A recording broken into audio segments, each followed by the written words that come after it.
Good evening అండి. మా building కట్టి దాదాపుగా 96 సంవత్సరాలు అయింది. మా ముత్తాత గారు కట్టారు జాండ్రపేటలో.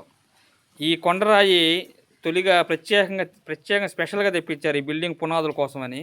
ఈ కొండరాయికి నిజంగా ఒక భాష ఉంటే ఇదేం చెబుతుందంటే నాతో, ఇంత బిల్డింగ్ని నేను మోస్తున్నాను, తొలిగా కూర్చున్నటువంటి ఈ కొండరాయికి ఒక గర్వం ఉంది. అంటే గర్వం అంటే పనికొచ్చే గర్వం. అలాగే ఈ రోజున నాకు గోదావరి జిల్లాల నుండి నన్ను అభిమానించేటువంటి ఒక లేడీ అభిమాని, ఆమె మనస్ఫూర్తిగా ఆ ఆర్డర్ ఒక వస్తువు నాకు గిఫ్ట్‌గా పంపించారు.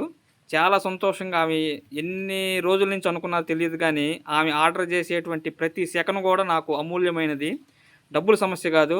ఆమె చూపించే అభిమానం ఒకటే. నేను సంస్కృత విభాగంలో ఒక చాగంటి గారిలాగా, ఒక గరికపాటి గారిలాగా అంతకన్నా గొప్పగా మంచి పొజిషన్‌లో ఉండాలనేది ఆమె కోరిక. ఖచ్చితంగా ఈ కొండరాయి మీద ప్రమాణం చేసి చెబుతున్నాను. రాబోయే రోజుల్లో నా వీడియోసే సమాధానం చెబుతాయి. నేను ఎక్కువ మాట్లాడను. జై ఆమంచి.